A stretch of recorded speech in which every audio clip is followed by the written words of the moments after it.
Hi guys. So just as promised, this is the video where I will share how I prepared for the NEET, and not just how I prepared, but also what sources I used, what mistakes I made, what I could have done better, and just everything. I've kept my laptop to this side. If you catch me glancing this side, and then that's what I'm looking at. Um, yeah. So before we dive into that, there's two things I want to talk about.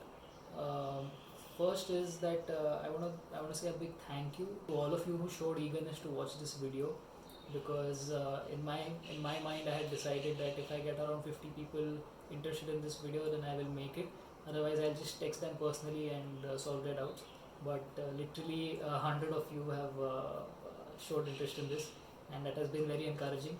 And I really hope that today I can do justice to your expectations and to the trust that you have shown in me. Um, Secondly, along with a lot of yeses, I also got a lot of DMs of very specific queries. And as I went through them, I realized that they don't actually fall in the scope of this particular video. And if I was to speak about them, then it would just turn this video into a big 2.5 hour long one. But at the same time, I also want to do justice to those topics. So I think what we'll do is that in this video I'll talk roughly about how I went through March to December preparing for the exam.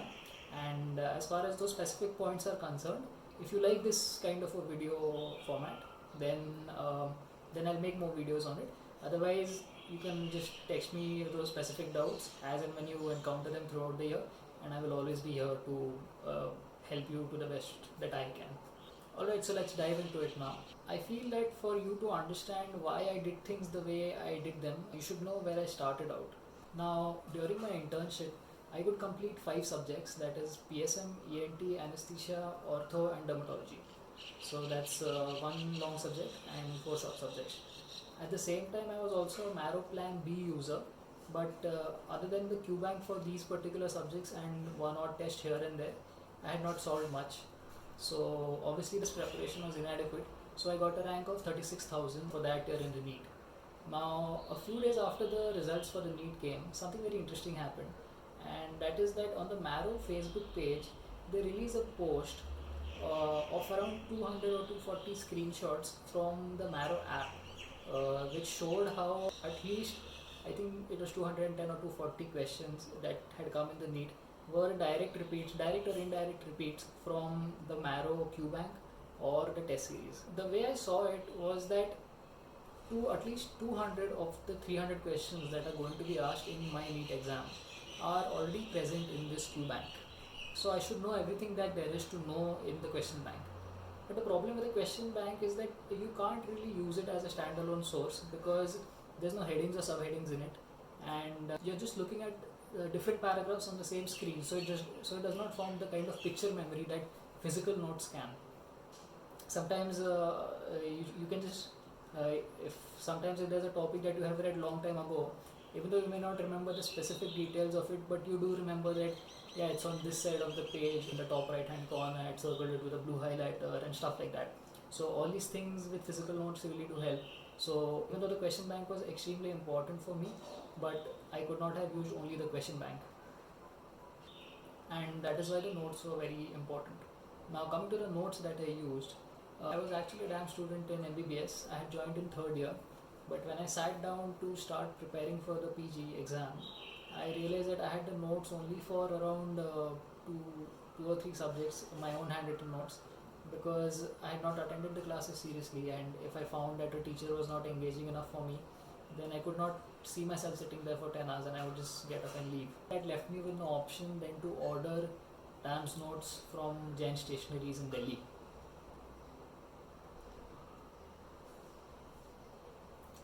Another thing that I wanted to understand is when we started out our preparation, something called as Marrow notes did not exist. There were only DAMS notes at the time. As soon as I was about to start my preparation, the Marrow YouTube page released a video by Dr. Biku Sabeen. It's called How to Start Your Preparation Using Marrow. It's actually a 1 hour long video, and that basically formed the basis of how I studied for the entire year. I would highly recommend you to watch that video after this video is over. In fact, this year the Marrow YouTube page has released a new video by Dr. Abbas Ali sir, which I believe speaks about the same things.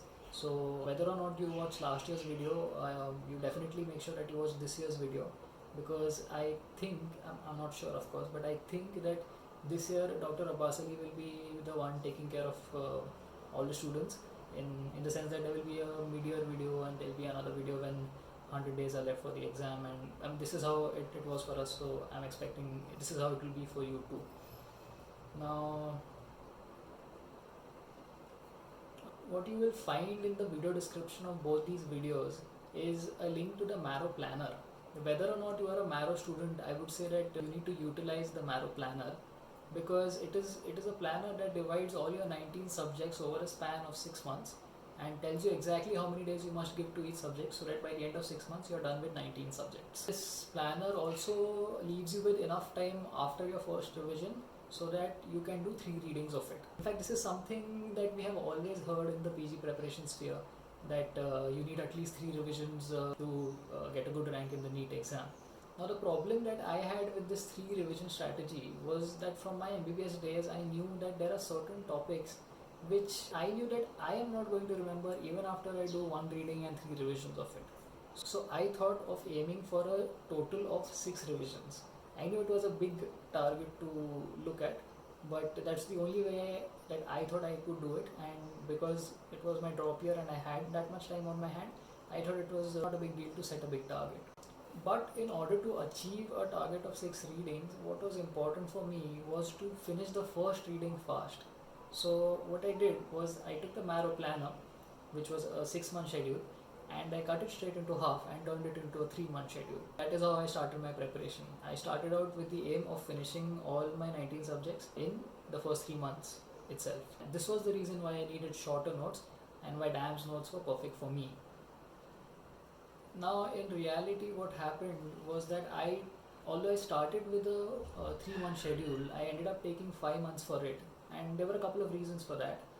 Number one was that my Marrow notes had not arrived in time, and for some subjects the DAM's photocopies were just not making any sense to me, because someone else had sat in the lecture and made the notes according to what he felt was right. So for these subjects I needed the Marrow notes, and for some of the other subjects which were my weak subjects like biochemistry or radiology or medicine, I also needed to watch the videos and refer to their notes. Having said that, I will still advocate the 3-month schedule, because for the subjects that I had good notes for, like pathology or micro or surgery, I could actually finish them in the stipulated days according to the 3-month schedule. I could do patho in 7 days, I could do micro in 6 days, I could even finish surgery in 7 days, and this includes reading the notes from cover to cover, solving the entire QBank module for that subject, and adding all the extra points that were in the question bank that were not in the notes to the notes. How to actually go about a 3-month schedule, solving the QBank and reading the notes simultaneously is something that requires some explanation, but I will not go into the details of that over here. Now imagine if I had started out with a 6-month schedule. My Marrow notes would still have arrived late, and I would still have needed to watch videos for biochemistry, radiology and medicine.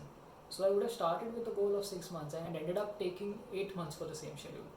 And that is why I still advocate the 3-month schedule, because everyone ends up overshooting the schedule a little bit, and you end up eating your revision time.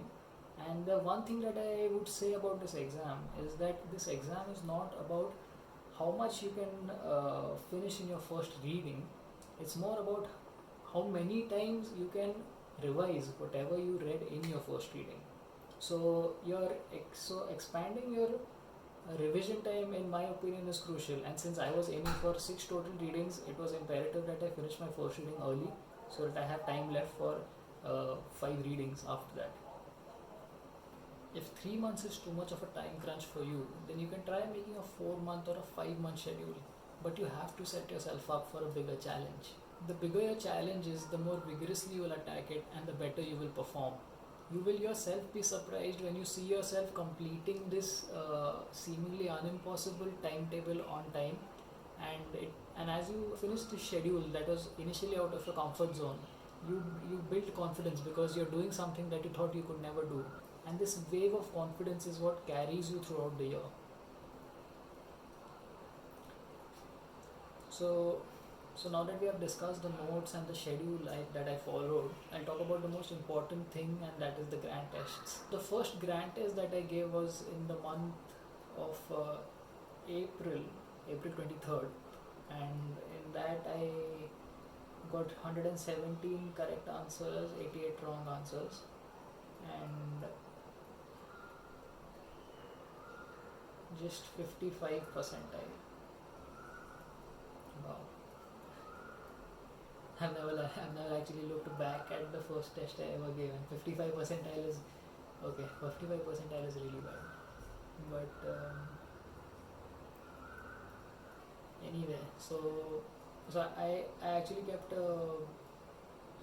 an Excel sheet of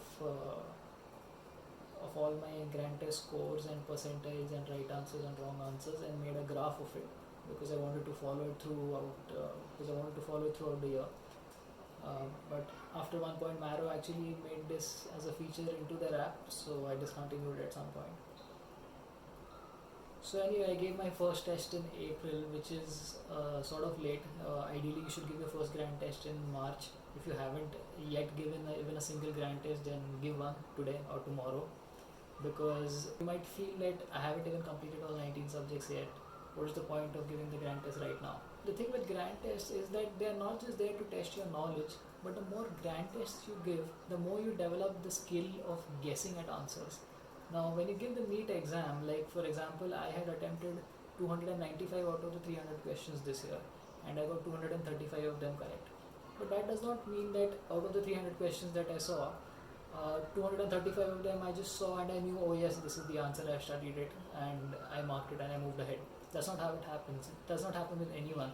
The way it happens is you see a question and you see the options and you think or you feel that I think this is the right answer, so you mark it and then you move on. The number of questions that you have like 100% confidence in that, oh yes, yeah, this is the answer, is just like 20 or 25. The rest you're just guessing. So grand tests are what help you in developing that acumen for guessing the right answers. In fact, the way you study the 19 subjects is also the same. I mean, you're not going to remember each and every fact from all 19 subjects, but you still have to study them 3, 4, 5, 6 times, because when you sit in the exam and you read the question and you read the options, the answer just comes to you, and that is the way you have to prepare for this exam. If don't get tensed about oh, this is so factual, I can't, how will I ever remember this? But after you've read it 6 times, when a question on that topic comes to you, your mind, I mean,